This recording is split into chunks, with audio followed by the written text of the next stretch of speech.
ଦେବସ୍ନାନ ପୂର୍ଣ୍ଣିମାରେ କ'ଣ ଘଟିବାକୁ ଯାଉଛି ବିଛା ରାଶିରେ ସମ୍ପୂର୍ଣ୍ଣ ଭିଡ଼ିଓ ଦେଖିଲେ ଆପଣ ଜାଣିପାରିବେ।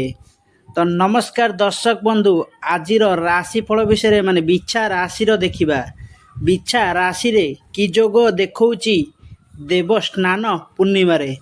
ଦର୍ଶକ ବନ୍ଧୁ, ଯେଉଁମାନଙ୍କର ବିଛା ରାଶି ହୋଇଥିବ ସେଇମାନେ ନିହାତି ଏ ଭିଡ଼ିଓ ଦେଖନ୍ତୁ। ଏ ଭିଡ଼ିଓ ଦେଖିଲେ ଆପଣ ଜାଣିପାରିବେ। ଫାଷ୍ଟରୁ ଲାଷ୍ଟ ଯାଏଁ ଦେଖିଲେ ଆପଣ ଜାଣିପାରିବେ, ଅଧାରୁ ଦେଖିଲେ କିଛି ବି ଜାଣିପାରିବେ ନାହିଁ। ତ ଚାଲନ୍ତୁ ଦର୍ଶକ ବନ୍ଧୁ, ଆରମ୍ଭ କରିବା ଦେବସ୍ନାନ ପୂର୍ଣ୍ଣିମାରେ କ'ଣ ଘଟିବାକୁ ଯାଉଛି ବିଛା ରାଶିରେ। ଜ୍ୟୋତିଷ ଶାସ୍ତ୍ର ଅନୁସାରେ ଦେବସ୍ନାନ ପୂର୍ଣ୍ଣିମା ଏକ ଅତ୍ୟନ୍ତ ପବିତ୍ର ଦିନ ଓ ଶୁଭ ଦିନ ହୋଇଥାଏ। ଏହି ଦିନ ଆପଣ ଯାହା କିଛି ଶୁଭ କାମ କରିପାରିବେ, ମାଙ୍ଗଳିକ କାମ ମଧ୍ୟ କରିପାରିବେ। ତ କ'ଣ ଘଟିବାକୁ ଯାଉଛି ବିଛା ରାଶିରେ, ସର୍ବେ ପ୍ରଥମେ ଆମେ ଜାଣିବା ଅଶୁଭ କ'ଣ ରହୁଛି ଦେବସ୍ନାନ ପୂର୍ଣ୍ଣିମାରେ। ତାପରେ ଆମେ ଜାଣିବା ଶୁଭ ଖବର କ'ଣ ରହୁଛି। ତ ଚାଲନ୍ତୁ ଦର୍ଶକ ବନ୍ଧୁ ଜାଣିବା, ବିଛା ରାଶିର ବ୍ୟକ୍ତିମାନେ ସାବଧାନ ହେଇ ଚଳନ୍ତୁ ଦେବସ୍ନାନ ପୂର୍ଣ୍ଣିମାରେ। ସାବଧାନ ହେଲେ କ'ଣ କ'ଣ ଅସୁବିଧା ପଡ଼ିବାକୁ ଯାଉଛି ଅଶୁଭ ଖବର ଦେଖିବା। ସର୍ବେ ପ୍ରଥମେ ଆପଣ ଆପଣଙ୍କ ରାଗକୁ ନିୟନ୍ତ୍ରଣରେ ରଖନ୍ତୁ, କାରଣ ଆପଣଙ୍କ ରାଗ ଆପଣଙ୍କୁ ସର୍ବନାଶ ମଧ୍ୟ କରିପାରେ। ଆପଣ ଅହଙ୍କାର, ଗର୍ବ ଏସବୁକୁ ତ୍ୟାଗ କରନ୍ତୁ, ନଚେତ୍ ଆପଣ ବହୁତ ବଡ଼ ଅସୁବିଧାରେ ପଡ଼ିପାରନ୍ତି। ଦର୍ଶକ ବନ୍ଧୁ, ନିଜର ରାଗକୁ କଣ୍ଟ୍ରୋଲ, ନିଜର କଥାକୁ, ନିଜର ବାକ୍ୟକୁ ଆପଣ ନିଜ ଭିତରେ ଆୟତ୍ତ କରିକି ରଖନ୍ତୁ। ଅଳ୍ପକେ ନଖର ଆପଣ ଯଦି ଖର୍ଚ୍ଚାନ୍ତ କରୁଛନ୍ତି, ଟିକେ ଜଗି ରଖି ଖର୍ଚ୍ଚାନ୍ତ କରନ୍ତୁ। ସ୍ୱାସ୍ଥ୍ୟ ସମସ୍ୟା ଉପୁଜିବ। ଆପଣଙ୍କର ସ୍ୱାସ୍ଥ୍ୟ ଉପରେ ଆପଣ ଟିକେ ନଜର ରଖିଲେ ଭଲ ହେବ। ବିଶେଷ କରି ଆପଣଙ୍କ ପରିବାରର ସଦସ୍ୟମାନଙ୍କ ସ୍ୱାସ୍ଥ୍ୟ ଟିକେ ଜଗନ୍ତୁ। ଜଗି ରଖି ଚଳିଲେ ଆପଣ ସ୍ୱାସ୍ଥ୍ୟରେ ଭଲ ହେବ। ନିତିଦିନ ଯଦି ଆପଣ ବ୍ୟାୟାମ, ଯୋଗ କିଛି ବି କରନ୍ତି, ଏହା ଆପଣଙ୍କ ପାଇଁକା ମଙ୍ଗଳ ହେବ। ଯଦି ଆପଣ କିଛି ପ୍ରେମ ବିବାହ କରୁଛନ୍ତି, ମତଭେଦ ଦୁହିଁଙ୍କ ମଧ୍ୟରେ ଦେଖାଦେବ। ଦାମ୍ପତ୍ୟ ଜୀବନ ଆପଣଙ୍କ ପାଇଁକା ଟିକେ କଳହ ସୃଷ୍ଟି କରୁଛି। ଏହି ଦେବସ୍ନାନ ପୂର୍ଣ୍ଣିମାରେ ତମେ ଯଦି ଜଗି ରଖି ଚଳିବ, ତାହେଲେ ଠିକ୍ ଠାକ୍ ଆସିଯିବ ଦାମ୍ପତ୍ୟ ଜୀବନରେ। ତାପରେ କୋର୍ଟ କଚେରୀ ମଧ୍ୟ ମାମଲାରେ ପଡ଼ିପାରନ୍ତି। ଏସବୁ ମାମଲାରୁ ଆପଣମାନେ ଯଦି ଦୂରେଇ ରହିବେ ଆପଣମାନଙ୍କୁ ଭଲ ରହିବ। କାରଣ ଆପଣମାନେ ଜାଣିଛନ୍ତି କୋର୍ଟ କଚେରୀରେ କେତେ ସବୁ ହଇରାଣ ହେବାକୁ ପଡ଼େ। ମାଲି ମକଦ୍ଦମା ଆପଣ ସେଥିରେ ପଡ଼ନ୍ତୁ ନାହିଁ।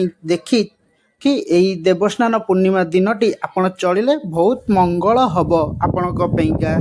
ନଚେତ୍ କୋର୍ଟ କଚେରୀ, ବିଶେଷ କରି ପେଟ ରୋଗ, ଚର୍ମ ରୋଗ ଏସବୁ ରୋଗରେ ମଧ୍ୟ ପଡ଼ିପାରନ୍ତି। ତ ଏବେ ଦେଖିବା ଦର୍ଶକ ବନ୍ଧୁ, ଆମ ପାଇଁକା ଶୁଭ କ'ଣ ଅଛି। ଇଏ ତ ଅଶୁଭ ଗଲା, ଏବେ ଶୁଭ କ'ଣ ରହିଛି ଆମ ପାଇଁକା। ଆର୍ଥିକ ସ୍ଥିତିରେ ସୁଧାର ଆସିବ। ଆପଣ ଯଦି ଜଗି ରଖି ଖର୍ଚ୍ଚ କରିବେ, ଆର୍ଥିକ ସ୍ଥିତିରେ ଆପଣଙ୍କ ପାଇଁ ସୁଧାର ଆସିବ। ନୂଆ ଚାକିରି କିମ୍ବା ବ୍ୟବସାୟ ଆରମ୍ଭ କରିବା ପାଇଁ ଆଗକୁ ଭଲ ସମୟ ଆସୁଛି ଆପଣଙ୍କ ପାଇଁକା। ଦେବସ୍ନାନ ପୂର୍ଣ୍ଣମୀ ଠାରୁ ଆପଣଙ୍କର ଭଲ ସମୟ ଆସିଯାଉଛି। ଆପଣ ସେବେ ନୂଆ ଚାକିରି ପାଇଁକା ଆପ୍ଲାଏ କରିପାରନ୍ତି, କେଉଁଠି ଇଣ୍ଟରଭ୍ୟୁ ଦେଇପାରନ୍ତି। ଆଉ ଯଦି ବ୍ୟବସାୟ କ୍ଷେତ୍ର କରିପାରୁଛନ୍ତି, ବ୍ୟବସାୟ ଆରମ୍ଭ କରିବା ପାଇଁକା ବି ସୁବର୍ଣ୍ଣ ସୁଯୋଗ ଆସୁଛି। ଦେବସ୍ନାନ ପୂର୍ଣ୍ଣମୀ ପରଠାରୁ ଆପଣ ଦେବସ୍ନାନ ପୂର୍ଣ୍ଣମୀ ପରେ ଚାକିରି କରିପାରିବେ, ବ୍ୟବସାୟ କରିପାରିବେ, ଜମିବାଡ଼ି କିଣିପାରିବେ, ଆଉ ଗାଡ଼ି ଘୋଡ଼ା ସବୁ କିଣିପାରିବେ। ତ ଏବେ ପରିବାର ସୁଖ ଶାନ୍ତି କେବେ ଆସିବ, ସମସ୍ତଙ୍କ ପ୍ରଶ୍ନ ଥିଲା। ପରିବାର ସୁଖ ଶାନ୍ତି ବିଛା ରାଶିରେ କେବେ ଆସିବ। ଦେବସ୍ନାନ ପର୍ବ ଠାରୁ ଦେବସ୍ନାନ ପରଠାରୁ ଆପଣଙ୍କ ଜୀବନରେ ଆସ୍ତେ ଆସ୍ତେ ନୂଆ ମୋଡ଼ ନେବ। ଆପଣଙ୍କ ଭାଗ୍ୟରେ ବଡ଼ ପରିବର୍ତ୍ତନ ଆସିବ। ଆପଣଙ୍କ ରାଶିର ବହୁତ ବଡ଼ ପରିବର୍ତ୍ତନ ଆସିବାକୁ ଯାଉଛି। ଆପଣ ଟିକେ ଜଗି ରଖି ଚଳିଲେ, ପ୍ରତ୍ୟେକ ଦିନ ନାରାୟଣଙ୍କ ମନ୍ତ୍ର ଜପ କରନ୍ତୁ, ଓମ୍ ନମ ବାସୁଦେବାୟ ନମ ମନ୍ତ୍ର ଜପ କରନ୍ତୁ। ଦେଖିବେ ଆସ୍ତେ ଆସ୍ତେ ସବୁ ଠିକ୍ ହେଇଯିବ। ତ ଏବେ ଦେଖିବା ଆପଣ ସଫଳତା, ମାନସିକ ସ୍ଥିତି, ଆତ୍ମବିଶ୍ୱାସ ମଧ୍ୟ ବଢ଼ିପାରେ। ଏସବୁ ସ୍ଥିତିରେ ଆପଣ ବହୁତ ଆଗକୁ ଯିବେ।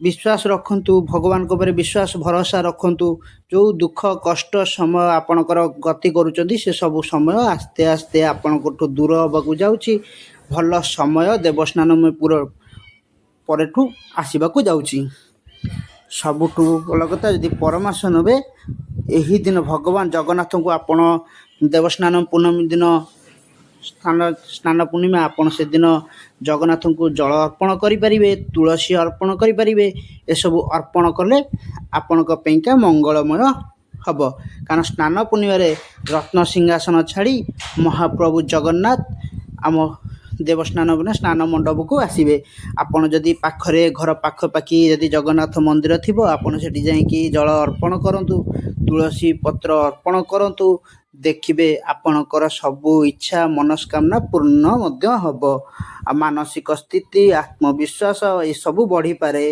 मंत्र भगवान को मंत्र जप करूँ हनुमान चालीसा पाठ करूँ ये सबू प्रतिकार करूँ देखिए आस्ते आस्ते आपण जीवन सुरखुरे चलो जदि आपण आम भिडियो को देखुं आम चैनल को नुआ कर चैनल को सब्सक्राइब करी वीडियो को लाइक करी कमेंट बॉक्स रे जय जगन्नाथ निहाती लिखंतु।